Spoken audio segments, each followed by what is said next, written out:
இன்றைக்கி வந்து ஒரு ஃப்ரைடே மினி விலாக் தான் வந்து பார்க்க போகிறோம். ஸோ ஃப்ரைடே வந்து வரலட்சுமி நோன்பு. அம்மா மார்னிங்கே போயிட்டு கோயிலில் பொங்கல் வச்சுட்டு வந்துட்டாங்க. அப்படியே வீட்டில் வந்து பூஜையும் பண்ணிட்டு இருந்தாங்க. என்னோடய ஒர்க்குமே அப்படியே வந்து பார்த்திங்கன்னா ஸ்டார்ட் ஆகிடுச்சு. கொஞ்ச நேரத்தில் நல்ல மழையுமே வந்து பேஞ்சிட்டு இருந்துச்சு. ரொம்ப சில்லுன்னு இருந்துச்சு. அதுக்கப்புறம் என் தங்கச்சியும் காலேஜ் முடிச்சுட்டு வந்துட்டு இந்த காட்டுக்கலக்கா அப்புறம் மாங்காலாம் கட் பண்ணி உப்பு காரம் போட்டு 2 பேரும் வந்து சாப்பிட்டுட்டு இருந்தோம். ஆக்சுவலி காட்டுக்கலக்கா வந்து ரொம்ப ரேராக தான் கிடைக்கும். சீசன் டைமில் மட்டும்தான் வந்து பார்த்திங்கன்னா அவைலபிளாக இருக்கும். ஸோ நீங்கள் மறக்காமல் வாங்கி சாப்பிட்டு பாருங்கள். ஏன்னா விநாயகர் சதுர்த்திலாம் வந்து 10 காயே வந்து ரொம்ப அதிகமாக சொல்லுவாங்க. ஸோ இப்போ வந்து சீசன்னு நினைக்கிறேன். மறக்காமல் வாங்கி சாப்பிட்டு எப்படி இருக்குன்னு சொல்லுங்கள்.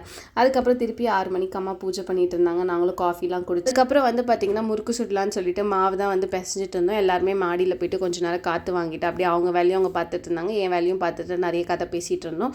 ஆஃபீஸ்க்கு எடுத்துகிட்டு போகலான்னு சொல்லிட்டு எக்ஸ்ட்ராவாகவே அம்மா வந்து செஞ்சு கொடுத்துருந்தாங்க. இது எப்பயுமே ஆஃபீஸில் நடக்கும். அவங்களும் ஊருக்கு போனால் எடுத்துகிட்டு வருவாங்க, நாங்களும் போனால் எடுத்துகிட்டு வருவோம்.